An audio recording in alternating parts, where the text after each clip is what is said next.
Welcome to the Zodiac Lounge Sleep Clinic, where I will keep you all awake with my incessant babbling about a very provocative subject. And I will repeat myself, so for those of you who have heard it already, please bear with me. The idea of sleep has always been a mystery to a lot of people. Shakespeare wrote about it in Hamlet.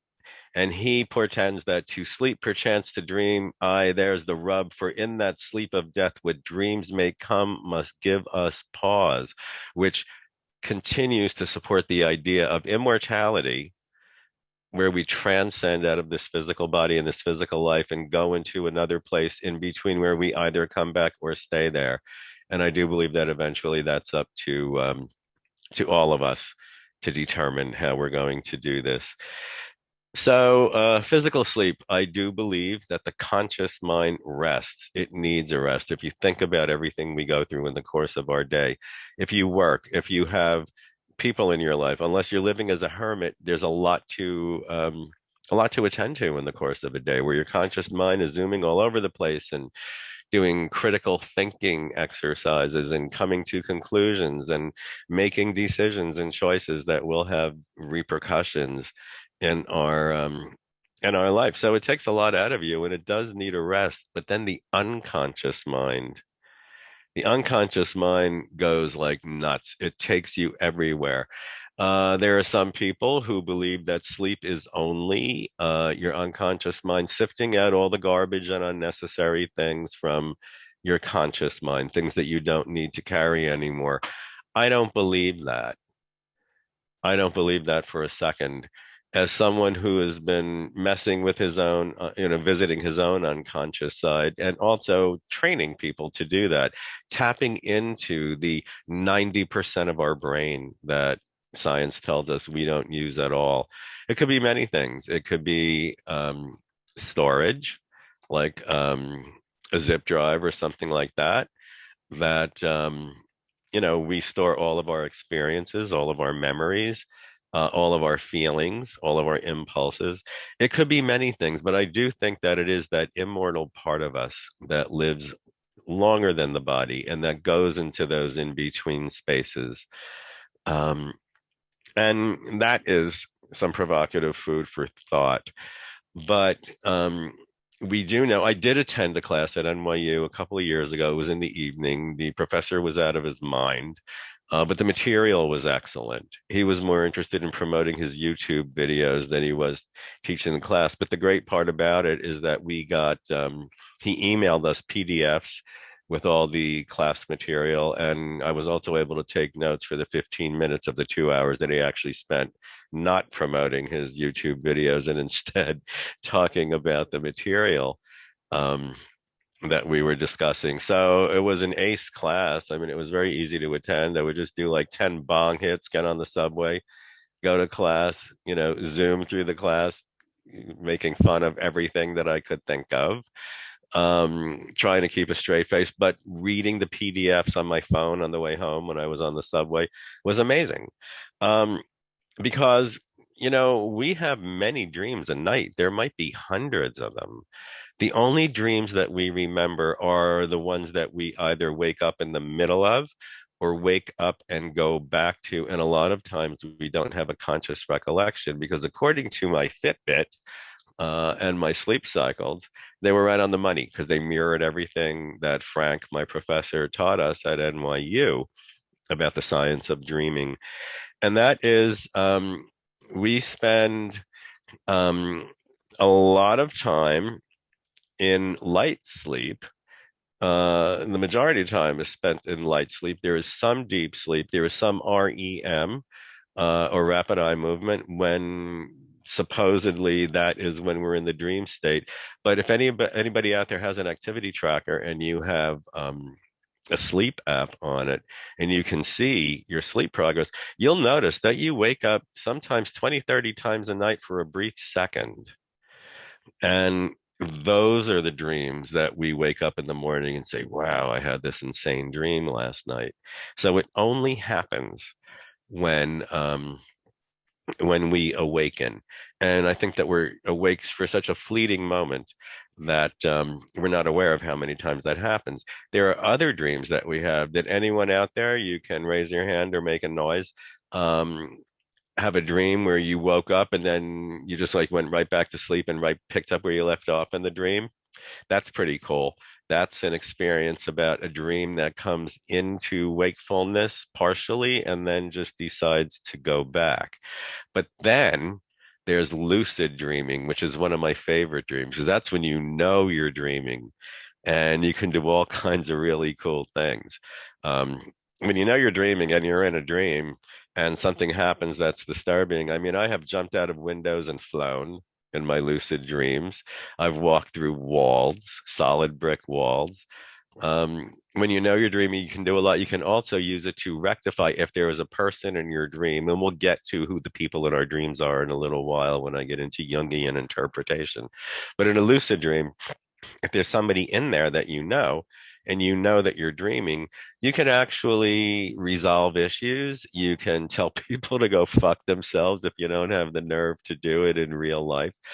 The latitude is there to do anything. And I think that it's really a conversation that you're having with yourself and a resolution of personal issues.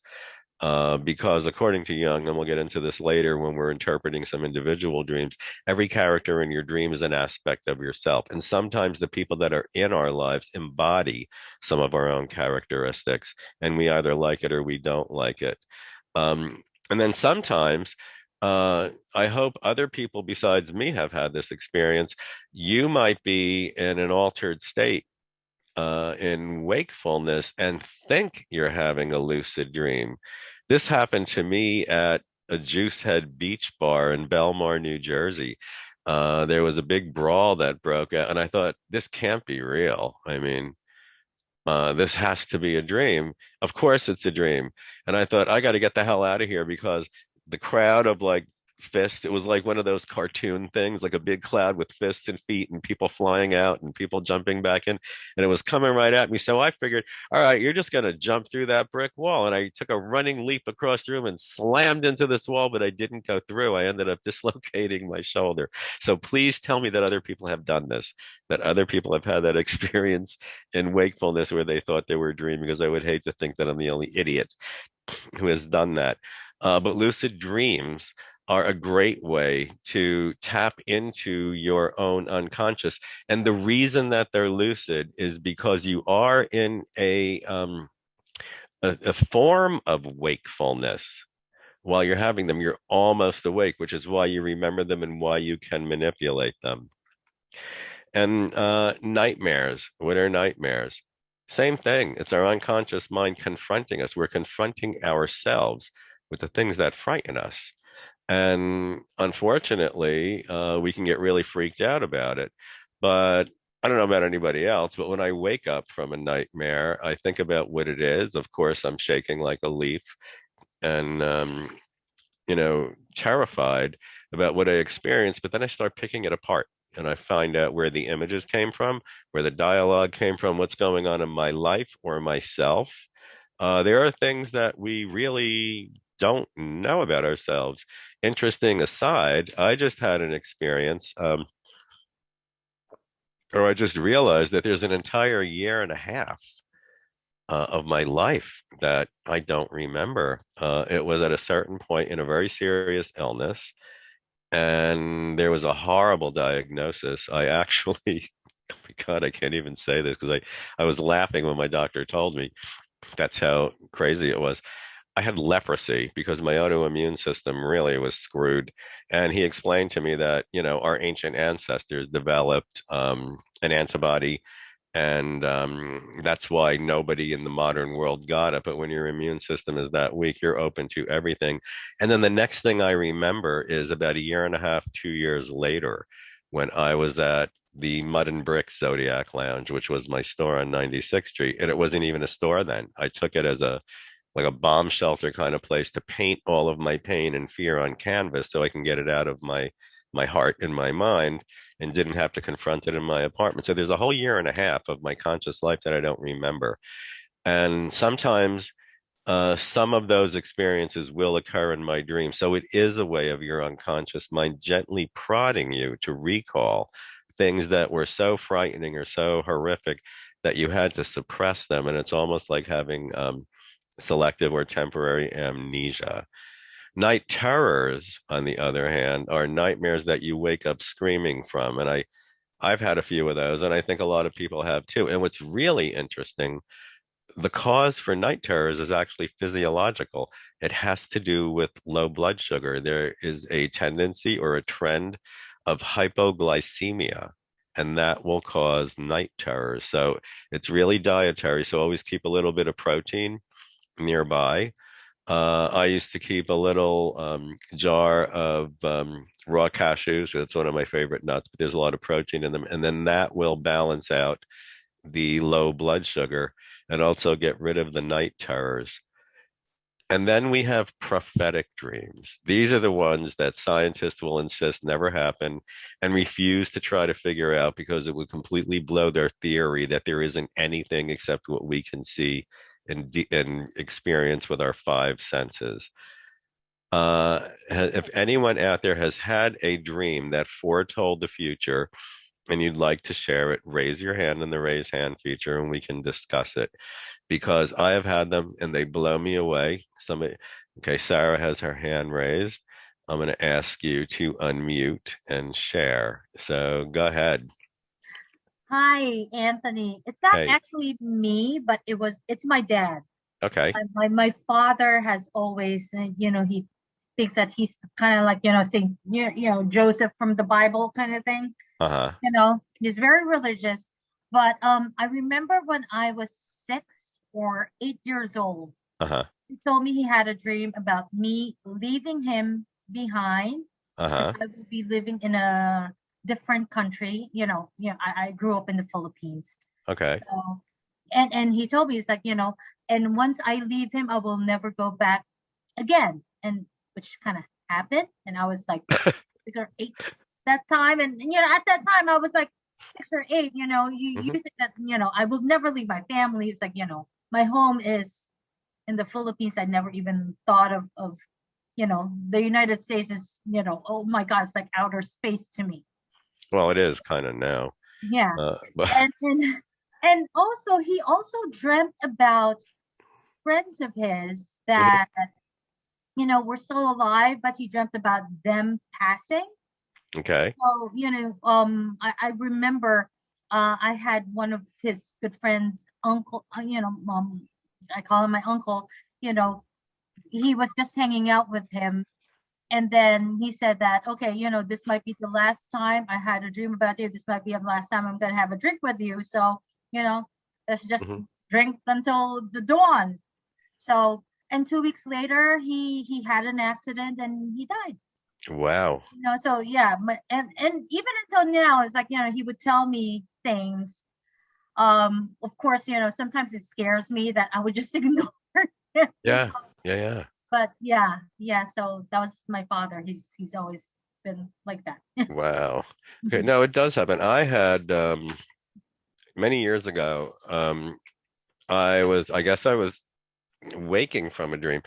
Um, I'm trying to think of how it went down. I was like 15 or 16 at the time. My youngest uncle, my mother's kid brother, who was in actually pretty good health, um, was fine. I had no reason to worry about anything, but it was around 6 in the morning and the telephone started ringing. It was a landline because we didn't have cells back then. So it was in another room and it woke me. And as I was awakening, I was in a different dream. I was actually at a Doors concert. I was at Convention Hall or Asbury Park or something watching the Doors perform. But as the phone was waking me up, the dream shifted and I saw my uncle and he just put his hand over his chest. He didn't look like he was pain. He just fell very, very gently to the ground.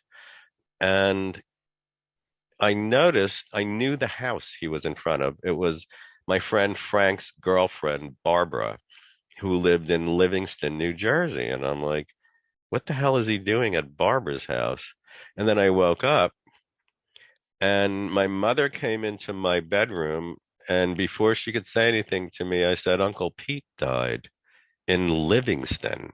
And she just looked at me and she's like, there you go with that psychic stuff again. It's like, well, am I right? And sure enough, I was right. So that was a prophetic dream, but it was also a visitation. Actually, it wasn't prophetic because it didn't foretell anything. It's a visitation. And I wanted to get onto that topic next. But I have had dreams, particularly not about anything terribly significant in my life, but usually it was like work related. Like if I was working on a project or if I was developing something, um, or expanding my business, I would have dreams of people that I would meet that I had never met before, and they would have a very specific face and voice, and there was conversation that went down. And then a week or two later, I would be introduced to somebody who was interested in the project, and it would be that person, and we would have that same conversation. So that's pretty interesting. We can get into prophecy. Prophetic dreams are mentioned in the Bible a lot. They use them to scare the hell out of everybody, but they also told you that they came from the devil, which was, I think, kind of ridiculous. Barbara Williams just said, I have these all the time. Barbara, would you like to write in chat? Because I haven't been watching chat. Is it prophetic dreams you're talking about or lucid dreams? Or if you want, you can come on camera too. Oh, that's okay. I do have those all the time, but that's kind of the nature of what I do. It's good and bad, where Uh-huh. sometimes, it's not like a deja vu because I never Right. heard of the information coming, Yeah, yeah. but I already dreamed about it. And then, it comes to pass, later or whatever. And, the feeling I get is I'm not surprised, I'm prepared. Okay. So it's really, really, That's it's that's very, very helpful on yeah. things. Actually, we just had one tonight where, uh, oddly enough, last week I dreamt that my son's roommate was going to be leaving. And I thought, oh, great opportunity. Maybe we'll just rent the room, Uh-huh. share the apartment with them, and allay some of the expenses. So he came today and kind of we heard that his roommate is probably leaving. Oh my God, that's awesome. It's like, yes. Okay. So does that come Excellent. under, do you create that? Or, what I mean? That's Is that interesting. part of the manifestation process? That's Or an is that, foretelling? Because well, it, go ahead. I'm sorry, I didn't mean to go ahead, interrupt you. go ahead. I was going to ask you, is this something that you had been putting out there, something you had hoped would be happening? And you also said earlier, because before we get to that, um, and if you don't want to share the answer to this, you don't have to, but I was curious. You said, this is part of what I do. Do you Well, mean professionally? yeah, I'm a psychic medium. Okay. But I mean, this is, kind Yeah. of like usually I work for other people, Uh-huh. Yeah, no, I so know what you mean because I right, do that as well. I work as a medium as well, and there's that fine line that we can cross, and I think that prophecy it does get included into WS. The really interesting question: do we create that? right, Um, and who knows? I mean, it would be great if we could. Quantum science teaches us that subatomic particles respond to the way they're perceived. And we see it happen in a lot of instances. How many times have you been with somebody who is terribly depressed, and then you change the subject, then all of a sudden they look 10 years younger because all the angst has gone and they just sort of return to the person that you know? Or somebody who loses a long-term spouse says, I can't live without them. And sure enough, 3 months later, they're dead. Um, right. But as that you could see be your a world, it self-fulfilling becomes. prophecy too, Absolutely. So, but it is you know. something that we might create in the quantum. And then once our Absolutely. linear timeline reaches it, then it Right. occurs, it's right in front of us. And then we get the chance to either make it manifest or perhaps change it by tweaking it back in the quantum. Because I've had experiences where I wanted something, and then as it got closer and closer, and it looked like it was going to happen, and I realized that I really worked at meditating on this and creating it, that all of a sudden I didn't want it anymore. And I would immediately go back into meditation and change course. So I Right. think we have a lot more control. That might be the 90% of the brain that science is refusing to Yeah. admit But, has any. quantum physics also explains a lot of it. You're right. Mhm. I've been doing this since I can remember, Uh-huh. even as a child. Mhm. I remember floating down. Of course, I was in my astral body Mhm. downstairs, and I saw my dad on the couch. And he was like a very private person. So Uh-huh. if he was sick, nobody knew it. Well, I came Right. down the next morning, and yeah, he was there. He was sick. Mhm. So this has been like as early as like 2 and 3. Yeah. How did your family react to it? Because mine Uh, hated it. they just thought it was something I would get over. Yeah. Oh, it's just a Guess what? phase. Yeah. Yeah. And then, mine would tell me that I was crazy because I mean, I was born in 1952. So back in the 50s, Oh, you had us. bingo, right at you. Okay. So, yeah. So, and you have a Yep. psychic child, they're usually institutionalized. But then they would ask me for like lotto numbers and stuff. Or they would ask me Yeah. things. They would ask me to predict, well, what do you think is gonna? It's like I thought you didn't believe in any of this crap. So yeah, Yeah, it's it's a kind of tough. like the thing with the magic dirt. Well, here's some dirt. It's Yeah. magic. Oh, you don't want it? Well, I'll take it back. No, no, Oh no. yeah, yeah, yeah, Now you have value in it. yeah. Or my sister who would insist that I was just, wishing I could Yeah. have some ability. And I think that I was a natural herbalist or a natural green witch. Because I remember when she met this guy, I mean, every time she met a new guy, I would just pray that it worked out because I wanted her the hell out of the house. And it was her first night with him, for her first date with him, and she wore a charm bracelet, as many people did back then. And one of the charms on it was a little baby grand piano that I had given her, and the top would snap open and you could prop it up you know, or close it. So I put a tiny piece of orange rind and a tiny piece of a cinnamon stick into it and said, this is going to make him like want to be all over you. And then years later, so I was in my teens then, when I was in my 30s, I was working in world beat music and I was visiting Haiti to learn the bata. And I had to get initiated into voodoo in order to be taught the sacred rhythms. And sure enough, if you wanted to bring love and attraction into your life, you can use orange and cinnamon. And it's like, well, damn, how about that? Yeah. But it's interesting that the greatest critics are the ones that usually come sneaking around the back door asking you to do what they're telling you that they don't believe in. But that's a really good concept. Can we create in dreams? Yes. That would be cool. So next time you're having a lucid dream, it would be a very interesting experiment to see what happens. If you can create something in your dream that you're going to be able to wake up to, like do something nuts in your own apartment, and see Well, if. we used to do something fun, and that was I'm part of the Camp Etna group, so we train Mhm. mediums.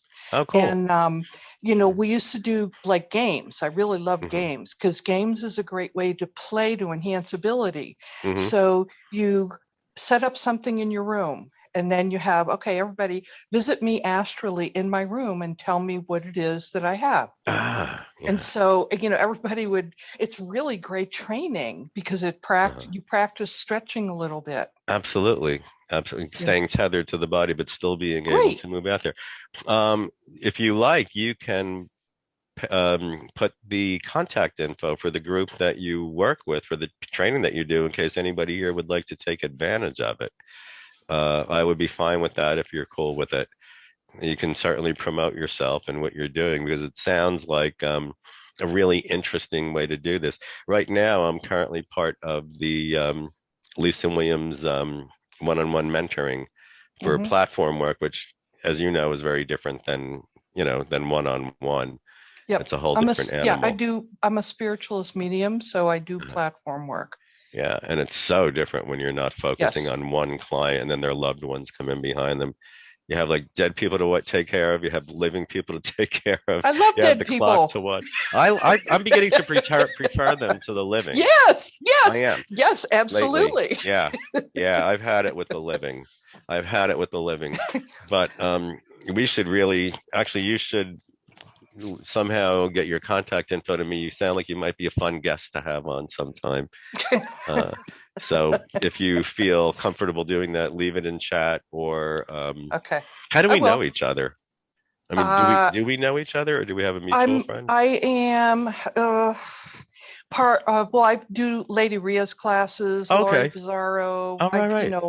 Okay. uh, Sarita, Uh-huh. DST, I'm Oh, kind cool. of So I hooked in guess with I all can go them. to the Enchanted group or something and find you and then message you. And would you like to be a guest?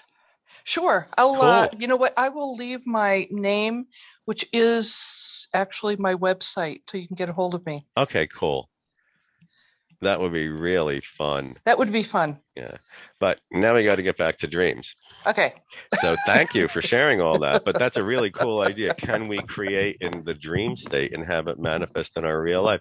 And I can't imagine why not. If we can do it in quantum, why not do it while we're asleep? Can we meditate? Yeah, meditate is sort of that meditation is that halfway space between between sleep and wakefulness. Very cool idea. So let's see, we covered um, prophetic dreams. We covered lucid dreams, which are my favorite, visitations, nightmares, and night terrors. So now we're going to get into interpretation. Who here has a source that they use regularly to interpret their dreams? There are many of them online. There are many books. If you do, raise your hand or ask to unmute. Christina von Fangler says Anthony is my source. Okay, the open book. But I mean, I was just curious as to, did you ever have a dream that was really puzzling? And you say, I've got to know about that. Because I've heard, you know, folklore. When I was a kid, if you dream of a wedding, it means somebody's going to die. And I remember I dreamt that this horrible girl down the street, she was the worst person in the world, got married. And I thought, oh, great, she's going to die. And it didn't happen. So there was none of that going on. Thank you, Barbara, for your contact info. Anybody who wants to get a hold of her should do it. Um, so, there are many ways to interpret dreams. A lot of them, they say if you dream of an animal, it means this, it means that. I I mean, that's cute. And I like a lot. I mean, I like the ancient dream books. Like there was an ancient Greek guide to dreaming that somebody interpreted, and it was sort of okay, but it really applied to the dynamic of the culture at that time, which is very different than our culture now. So it was just sort of like very entertaining reading. They were using words of like extinct plants, or if you have a dream like this, you should drink. And then they would use the folk name. I think it said something about you should consume. What the hell did they used to call Valerian? I think dirty old man or something like that. I'm not going to do any of that. I do enough of that in the afternoon. I'm not going to do it all night long. But Carl Jung portends, and I agree, that every character in your dream is an aspect of yourself. And that is a really interesting way to find out what's going on. So, if anyone would like to volunteer to share a puzzling or alarming or provocative dream that they had, and then we can work together to try to interpret it according to Jungian guidelines. And it's very insightful. I've had some great insight in interpreting dreams. And Sarah has something going on, and we're going to ask her what that is. Sorry, I had to.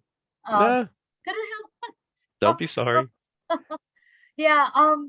As you know, I'm trying to look for a home. So Mhm. I had this dream that I bought this house, which Okay. gave me the feeling of excitement. And then I was like going over my new house. Of course, it was still empty. And Hmm. then I realized, going to the bedroom, I realized there were other kind of like panic rooms, other dimension, other rooms within the house that Other were rooms with, okay. I've had that within about my own apartment.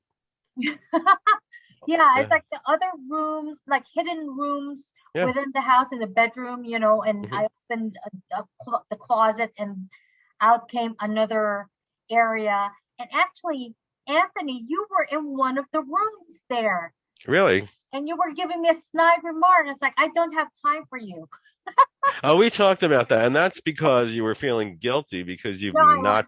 you were not paying attention. You were not attending any of my live streams. We figured out that you were just guilty as fuck.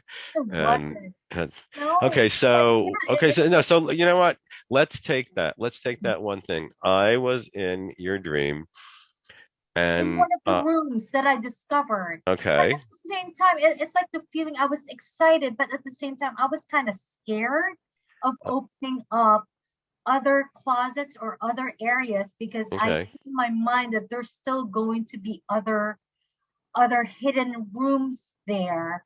And I'm thinking, oh my God, how much it would cost to renovate this, will the foundation hold? Yeah. Kind of Okay, so let's break it house. down. Let's break it down. You're thinking about buying a new dwelling. Yes. And metaphysically, our dwelling represents the life that we have created.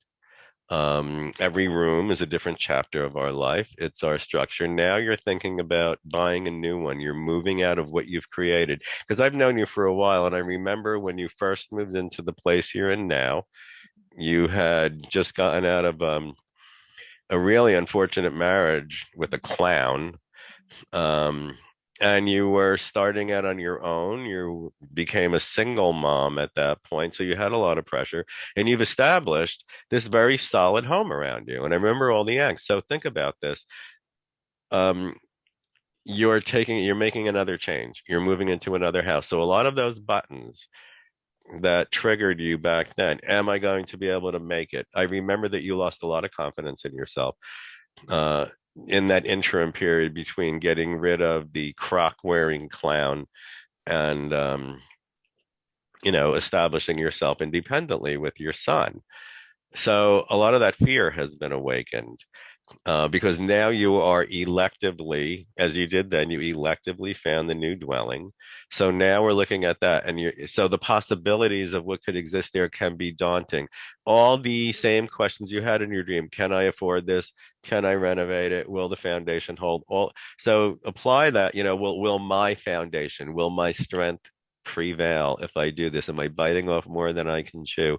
And then you open a closet door and find me. I'm not even going to go to the obvious joke, okay? But let's stick with psychotherapeutic dream interpretation. What aspect of yourself am I? What do you see what do you identify with me? What part of yourself could be represented as me? The warrior. Okay. And what happened? What did the warrior say to you? Um, So forget it was me. It was your warrior aspect that you visualized as me, and it was embodied as me in your dream. mhm. That's cute that you refer to me that way. I just wondered if anybody knew that I can throw a punch. But Yeah, I've always seen you as a warrior. so what does warrior mean to you? Let's pretend Strength, we're in session, okay? strength. And if you're strong, what can you do? You can protect yourself, Yes. okay? And so that means that a shaky household, a new shakeup in your life is not going to daunt you if you are connected to your warrior archetype. So it was embodied as me. So every person in your dream is an aspect of yourself that extends outside of you and presents itself independently, sometimes in the guise of a person that you know, whose characteristics you share, sometimes as a stranger that you've never met, but in your dream, you're observing body language, behaviors, attitude, things like that. So your warrior as me said what to you in the dream? I don't have time for you. Okay, so are you unsure? Are you frightened that you might not have time for you? if you make these changes. Do you see how that works? Mhm. Mhm. I still think it was guilt because you, no, I'm only playing with you. But that's a really interesting exercise to do with every dream, and it takes away the spookiness of it. Because I will tell the audience, you did text me the next day, and you're like, Yeah. I had this terrible dream. Are you mad at me about something? I said, well, no. Yeah. Why would I be mad at you? I mean, I adore you. Yeah. And when I'm mad at you, well, I don't think we've ever had words. We had, So, but nothing serious and nothing that we don't get over because we have a bond. mhm. So forgetting me, taking me out of the equation, I represented the warrior. Mhm. Um, so that would be your inner warrior. And why would you think that your inner warrior wouldn't have time? What would they be doing instead? This is how you can really dig down and analyze. Why do you think they wouldn't have time for you? Did that thought cross your mind in your dream? No, not really. It's like they would prefer to have a cocktail instead. I don't know. Well, that's we can drink and war at the same time. I mean, yeah. Yeah, No, but but I I mean, never thought about that. It was just the feeling that I had that I was so happy in the beginning having a uh-huh. new house. And then Hmm. I was just kind of saddened that, Hmm. I woke up, towards the end, I Hmm. felt anxious Hmm. and scared, which Okay, so kind we of, got back to that, and what does that yeah, come? It's a previous yeah. experience Mhm. because your marriage, Mhm. girl, we will talk about that sometime. We're not going to do it in public on the air, but you were systematically disempowered in that relationship, and you didn't believe that you had any ability because that's what that marriage did to you. So that button got pushed because now you're changing everything up again. It's like I finally got secure. I Yeah. built this around me. I'm really great. Everything is strong. Everything is stable. Now I'm going to shake it up again. So all those old fears came back up. Mhm. And I think what happened since you left your marriage and developed your life that you have now, you have become strong, but now you're shaking it up again and you wonder, you're challenging your own strength. Will I be able to do this again? And saying, I don't have time for you, me saying that to you, or your warrior saying that to you, Mhm. it could also be it could be a prophetic thing. Maybe you don't need a warrior anymore. Maybe you have grown in strength to the point where you don't have to put on your armor and go to battle, where you can just handle things, without even breaking a sweat. That's very So interesting. there's a lot of fear, especially around change, and especially around now. I mean, the housing market isn't exactly the most stable it's ever been, Mhm. and there's a lot of considerations. Now that you know what it's like to be a single mom with a child that has some very specific needs, yeah, it's daunting. Yeah. Mhm. So, am I going to abandon myself? Will it? And did you say anything back to me in the dream? No, I just like No, moved on and because start discovering. huh? Trying to Okay. Because in go. real life, I know exactly what you would have said. You would have been dropping F bombs everywhere. I was like, what the fuck, bitch? What do you mean? Yeah. But you didn't do that. So the whole thing then just changed. So you confronted a fear. You confronted an insecurity that was inherited from a previous experience. And in a situation like that, it would be good to remind yourself of all you have accomplished since then. That's how Jungian interpretation works. It isn't mystical, it isn't prophetic, um, it isn't any of those things, but it's really a conversation and a reckoning within ourselves. And it's a great opportunity to resolve something, to support ourselves further, to sort of bolster our strengths and remind ourselves of what we've accomplished. Because the last time we did this, that wasn't happening with you. You were terribly insecure. You were terrified that it wasn't going to work. And look what you did. You knocked it out of the park. You've gone back to school. You keep on getting these promotions. You're brilliant at what you do. You're finally excited about the job that you have, except for the hoes you work with. Um, so look at all the leaps and strides you've made in life, all the responsibility that you've assumed. And that is just that, oh my God, am I going to be able to do it. That's the Sarah. So you need to go back to that woman that was leaving her marriage and starting out on her own, who was terrified, and go back and say, yo, I'm you years in the future. You didn't fold. Come on, come with me, take my hand. Let me show you what you have accomplished while you were so frozen in that trauma. And that would eliminate anything that will give you self-doubt in the future.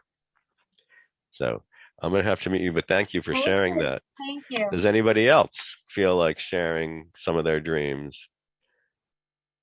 No? Yes? Come on, man. I'm reading the chat. It's very sweet. Okay. Christina von Fengler is going to be unmuted. So let's have it. I mean, it's kind of an interesting dream, and I was in dialogue with somebody today, and it happened to come up, which is why it's fresh in my mind. Okay. And I can't remember if I've ever shared this one before, because you are my dream sage. Like, I need, abstract stuff I call you with sometimes. I remember at a time when I was reading a lot of Jung and trying to figure myself out, but I was, coming at Jung from a very pedestrian perspective, right? You don't just pick up some of his material and digest it. But I was powering through some of it, and I laid down to take a nap because, of course, it's overwhelming. I had this dream that I was in the driver's seat of a car driving, and Jung and Freud were in the back seat. And they blindfolded me because they wanted to see how well I could drive the car blindfolded. And I was like, but what they didn't know is that the material was kind of like a linen, like a thin linen or gauzy. And so I remember it being black. It's at night. These two are in the back seat. I'm driving, and I realize I can see. It's not a really great blindfold. I can see through this material, but I don't want to tell them because I just want it to look great when I'm driving blindfolded. In fact, I remember as I start, I was like, I'll swerve a little bit so they really believe I'm, let's see if they scream. Yeah. But it's one of those dreams where I look back on it. It was probably like 10 years ago. And it nags me every now and again because as I struggle with self, right, as you are aware of in working with me, like, what is that? Well, were you in therapy at the time? Vaguely, yeah. It's not vaguely. nice. Vaguely. How does that make you feel? Yeah, sort of. I mean, because I'm looking at the characters, the aspects of yourself that manifested as Freud and Jung. Now, it's interesting. Did you know much about them back then when you had that dream? No, I mean, it was 10 years ago. I was in what I would reference as talk therapy, right? Okay. Somebody listens, but they're not. I really wanted process, and I wasn't getting that. Right. And then, so I was out there trying to supplement my therapy sessions. I would go out and get Jung. So I would say pedestrian understanding of Jung. I never knew much about Freud, but for some reason I knew I wasn't a fan. So I can't say I knew Freud. Who asked you to drive the car? Which one, Freud or Jung? Good question. I felt like it was some. Because you were in talk therapy, and that sounds Freudian because of the way you explained it. Like you were just talking, and you might as well be talking to an empty room. Exactly. And then you said that you sought out Jung's books on your own. Yeah. So there's your therapist. There's the you that's in your talk therapy and the you that was studying Jung. Oh, wow. Okay. Wow. And they were in the back seat, which meant you were in the driver's seat. Now think about that phrase. When you're in the driver's seat, you are in control. Do you remember which one of them said, let's see if you can drive blindfolded? I felt like it was they were like co-creating the experiment. Okay. No, you were doing that. Now, this is really getting cool. This is really getting interesting. Actually, now that you're saying that, like. So you instinctively knew that you needed a different perspective in therapy. Wow. Then you decided that I'm taking over this girl's life. I'm making the decisions. and you hadn't had any training in therapy. You hadn't pursued that academically. You just instinctively knew, and you were probably terrified to leave your therapist because that's why we're in therapy. We need somebody who we can speak to, somebody who we can trust. But it wasn't hitting the mark, and you were actually going out and driving the car on your own. You were going out and getting material that Oh, wow. supported you. So then that dream could very easily mean that was your emancipation. Wow. And You were then, leaving traditional methods behind and you were oh, driving. And for all practical purposes, you shouldn't be able to see blindfolded, but damn it, you were. so I was curious about that part, Yeah. always befuddles me. I'm like, because I didn't want them to know that I could see. Is there, is there, is there a denial of my own power? Is there a denial of my No, own I think it clarity? was an acknowledgement of it. Otherwise, in your dream, which you created to represent what you were going through in your waking life, you never would have been in the driver's seat. Wow. You knew you Wow. were empowered. You were basically going to a therapist and talking to the wall, um, and dissatisfied enough to search on your own to find a way to supplement the therapy that wasn't working for you. So you went out and bought books from a whole different discipline, a whole different protocol. And it was obviously helping you because now all of a sudden, I can see where I'm going and I don't need those two guys in the back seat. So to me, that Wow. would be representative of a turning point where you were actually doing some self-healing. Question in the front row. Sure. Yeah, yeah. Um, so how do the periphery details of a dream part, like, what are the nuances of those? Like the locations and stuff, only because anytime I recall that dream, I'm so marveled at what was going on inside the car. I do know that I'm at an intersection. There's a red Hmm. light. Hmm. There's two red lights, and I don't know Hmm. if it's because the angle I'm at or if they're relevant to the lanes that are next to me. Hmm. How important do the periphery details of a dream? Well, I mean, we're going to use things that we're all familiar with. Who's in the driver's seat usually means who's in control Okay. of this project. It was obviously something to do with your therapy, and your therapist took a back seat to you. Wow. So you're in a car. What does a car do? It transports you from one place to the other. So you were being transported from a place of disappointment for not getting the help you were seeking. You were bringing yourself to that place.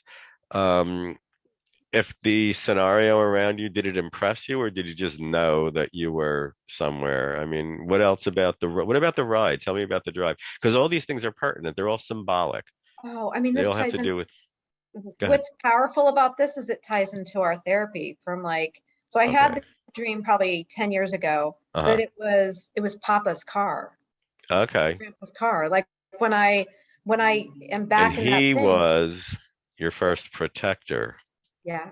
So you now then do you understand what that dream means now? You assumed complete responsibility for your own well-being, and you were driving the car of the person you felt was the only one that was there to protect you when you were a child. And you were actually in the driver's seat, and all these fancy people that you've hired to help you get the empowerment that you lost when you lost your grandfather, you were embodying. That's emotional. Yeah, so you basically assumed his role. Now, his role for you when you were a child was that he stood between you and the world. He protected you. Yeah. Yeah. He stood between you Wow. and other people in your family as a buffer. Wow. So now you were in the driver's seat of his car. You assumed that responsibility. Something must have occurred that made you believe that you can finally protect yourself. Wow. And it's at night, right? It's at Yeah. night in a normal, so which is the shot, like night, right? Where I'm most awake. It's also representative of the unknown.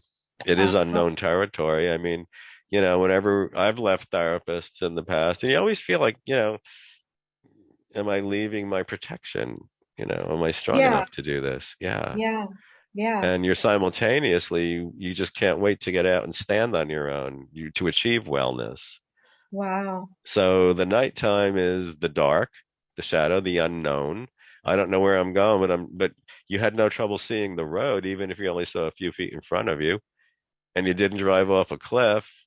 No, no, no. In fact, I purposely allowed the car to swerve a few times because I didn't want them to know. For some reason, it was like, well, let them think I'm doing this blindfolded, right? Which Yeah. Well, that is, also represents the reluctance to leave therapy because you're afraid. I mean, we need this as a support. We use therapy to support oh, us. And can I really stand? Much like Sarah's dream yeah, about, yeah.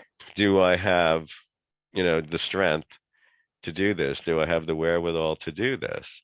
So this is Well, interesting. I mean, this is how our minds teach us and how we get to really address things. It's almost like creating another you that can sit across the table and you can have a dialogue, but you're doing it with symbolic places. You have a car, you have Freud and Jung. I would like to be at that dinner party. can you Um, imagine I'd love it. Yeah, because the I'd straighten a few things out. I was really the annoyed with Freud's followers who painted Jung as a Nazi sympathizer. agreed. That was just bullshit, but nobody knew it till way later that it was just, well, it was propaganda. And I thought Jung was, I mean, I prefer Jung. Absolutely. What was interesting, because you brought back Sarah's dream with, Hmm. I mean, I didn't have a child, but I was in a very similar place to where she was when you mentioned the house thing. Okay. Like I was, maybe a month or two out in the process of disengaging from my ex and Okay. So you were the going out whole on a thing limb again. pertains. Yeah. Yeah, like not the Yeah. same, but there's Right. a dynamic there that's Right. fascinating. And you were in therapy to help you through that, and you realized that you were doing a better job than your therapist. Yeah. Yeah. You didn't need them anymore. You transcended the need. You basically, and this happens a lot in therapy, and it shouldn't be anything that disturbs anybody. A therapist can only help somebody so far. Um, and then it's up to the therapist to realize that you've brought them, because even though you have to just really behave as a mirror for your patient so that they can see what's going on and feel confident that they have the wherewithal to find and solve their own problems. There is something that develops between them. And at some point, um, a good therapist will say, I believe I've brought you as far as I can. And you can usually tell by the patient's progress. Are they plateauing? And if they plateau, everybody has to plateau for one reason or another. Some things are more daunting than others. But if it goes on, um, for a considerable amount of time, you have to let them know I brought you as far as I can. And a good therapist will often say, I have two or three recommendations that I would like you to call and have an intake appointment with, because they will be able to pick up where I left off and keep you, on the road to health. Um, so you outgrew those people in your dream, Yeah. and you were in the driver's seat. Wow. Um, Wow. and you were going through a breakup, and you were depending on your therapist to do that. And you said at the time you had the dream, you had already started your new life. Yeah. Yeah. I was Okay. probably a couple months in and Okay. So then you got solid ground under your feet a lot sooner than you thought you might, yeah. because I no longer need, you know, I can take myself there blindfolded. Another metaphor. I can do it blindfolded, or I can do it with the one hand. I can get myself where I need to go, driving blindfolded in the dark, which is sort of a testament to the strength that you developed at that time for that issue. Right. So that probably has a lot more to do with, I mean, I would love the idea of a real, Freud and Jung in the back seat. And Love that. yeah, it could be the start of a great joke or a good sitcom. Does Oh, anybody else want to share anything? Everybody's gone away. I must have bored everybody to death. impossible. I Don't don't say. know. I'm pretty good at that often, because we are at 8 o'clock, and Anything else about any of the earlier material that we spoke about? Night terrors, nightmares, visitations, prophetic dreams, lucid dreaming. Any questions about it? Any Scott raising his hand? Yes? You want to unmute? Okay. What's up? So I don't know if I don't dream anymore, but I think Okay. marijuana has a lot to do with that. But I'm okay with that Uh-huh. because I've always just dreamed nightmares. I never Okay. had regular dreams. I've only had nightmares my whole life Hmm. until I stopped dreaming. Okay, so maybe you stopped dreaming because they were frightening. I also know that wait a minute, wait, Sarah, I just have to ask you, raise your hand if you want your hand to be up. Oh, okay, Eric. Okay, so I'm gonna un I'm gonna lower your hand for a minute, only so I can move Scott's box to the top under the camera so it doesn't look like I'm looking down at the floor. I know that you had in your early life, you had some serious medical issues. Can you share those with anyone here about the whole boy in the bubble thing? Yeah, so I didn't have enough white blood cells to fight off the common cold. Hmm. And I was in a bubble for a year and a half of my life, from Hmm. baby to about 1.5 years old. Which is But frightening. I don't remember it, but it is frightening when I think about it now. Mhm. And I'm severely claustrophobic. Okay, So that'll I have think something to that do has with a it. lot to do with it. Do you remember any of the content of the nightmares? Yeah, one nightmare I remember vividly was one of the dreams I had. There was a house, and it was a white house, and Hmm. inside the house there was these kids playing, Hmm. but they looked like devil children, Okay. and they all had white on, like white dresses and white suits, and Okay. they were playing on a swing set in the living room, Hmm. and there was candles everywhere, red and white candles. Okay. And then the candles fell and the house started going up, but I didn't get touched by the flame. How did you feel And about the house going up? Were you I relieved didn't, or?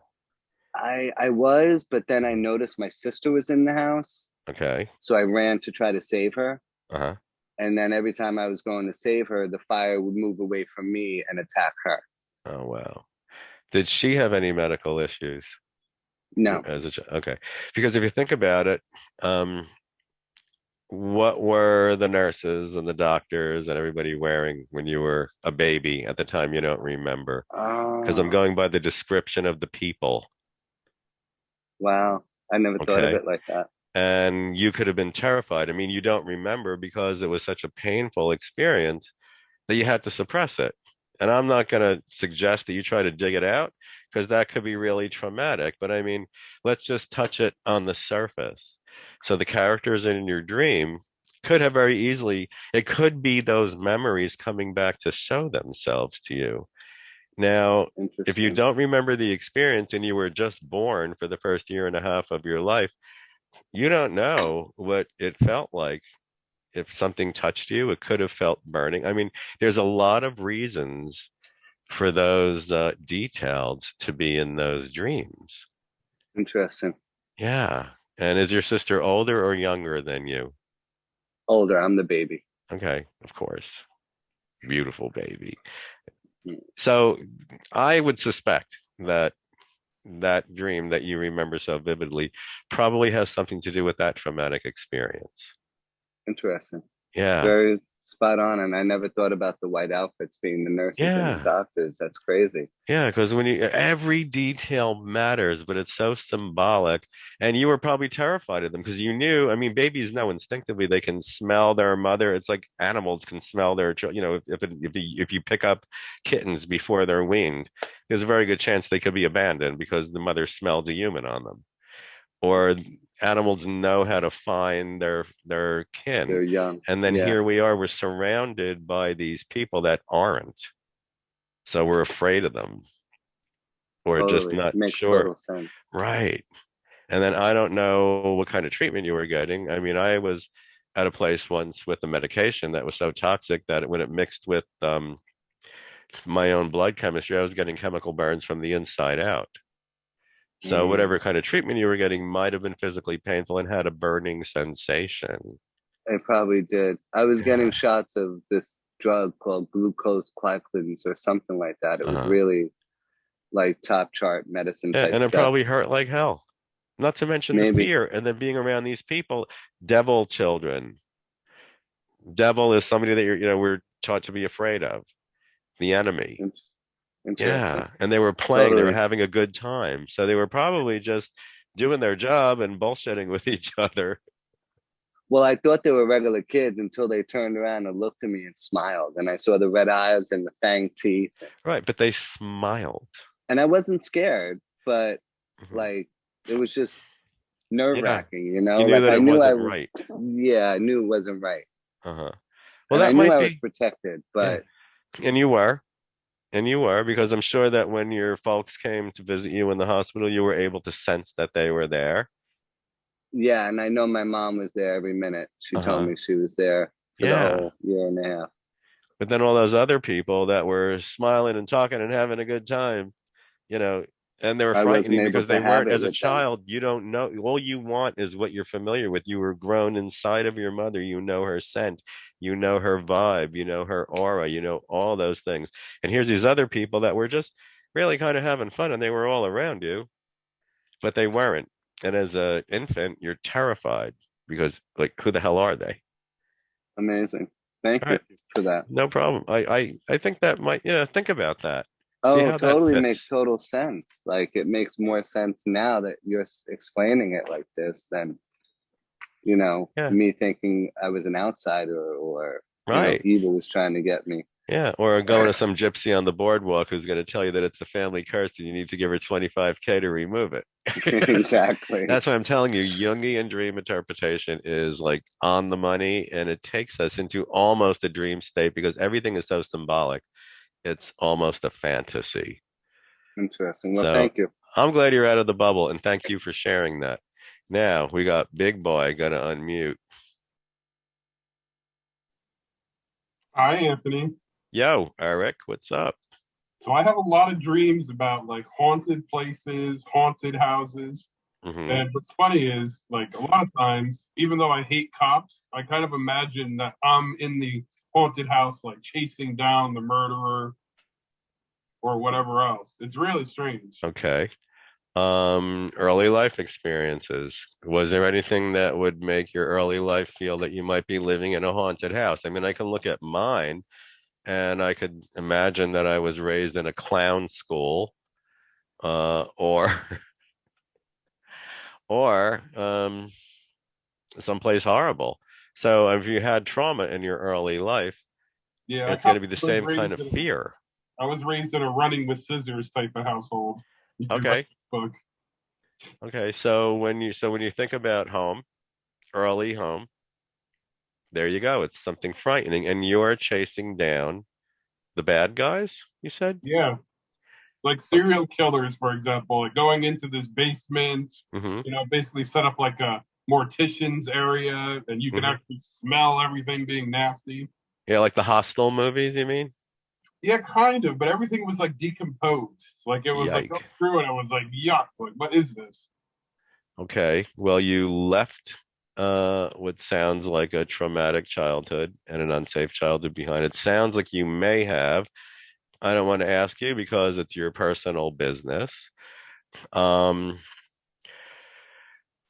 but you may have been the only person that you could depend on to save yourself from a very frightening environment. Is that the case?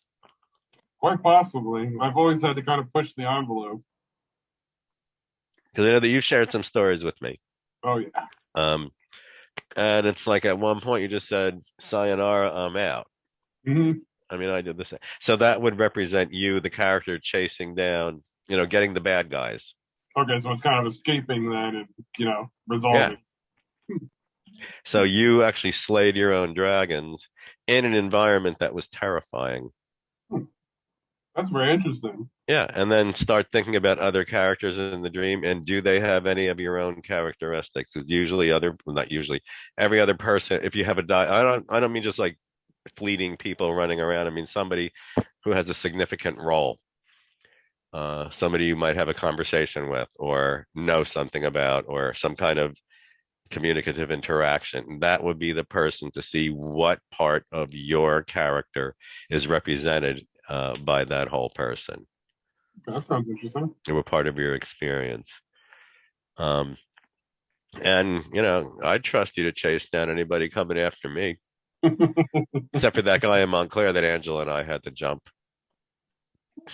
by the pizzeria. But that's, you know, without getting personal, I know that you know what I'm talking about, but you did save yourself. And it just might be a repetition of that because that's pretty traumatic too. When even like in your dream, law enforcement isn't there. Somebody's asking questions about the pizza. I'm not talking about it. It was such an insane experience. And but you remember that night. That was just sort of an inside joke. Norse, and so thank you for that. Think about that and then text me. Let me know, you know, if you want to talk more candidly about it. We can have a private conversation about that. But it sounds like it might be something interesting to explore because what it'll do is it'll relieve a lot of anxiety that still might be occurring now because we carry these things with us. And cool. So, Norcy wants to know, can you astral project during dreams? I would think so because the one or two times that I was able to do it successfully, I was just falling asleep. You get to that point of theta, I think, or delta, where you're half asleep and half awake. And I was in my own apartment, but it was different. It was glittery. It was almost ethereal. It was like same apartment, but like the ghost version of it. Narcy, do you want to add your voice to the mix here? Let's see if she will unmute.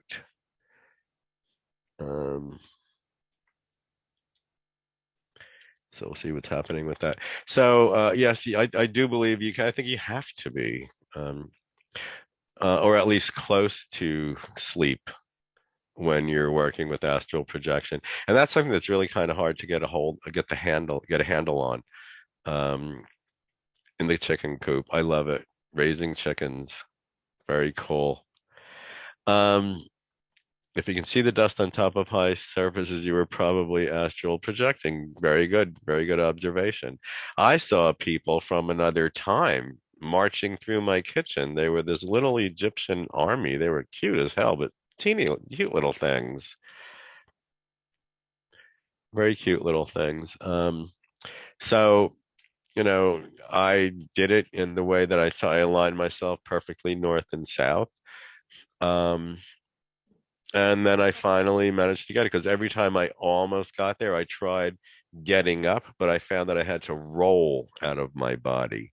And that's how I successfully, yeah, I couldn't rise like all those fabulous movies that I used to see, but rolling out of my body was the way for me to do it.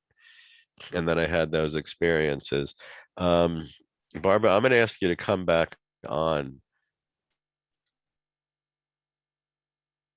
Yeah, see, it was my left side. Christina von Frankly says I read somewhere that you need to roll out of the left side. So, Barbara, let's hear your thoughts on this.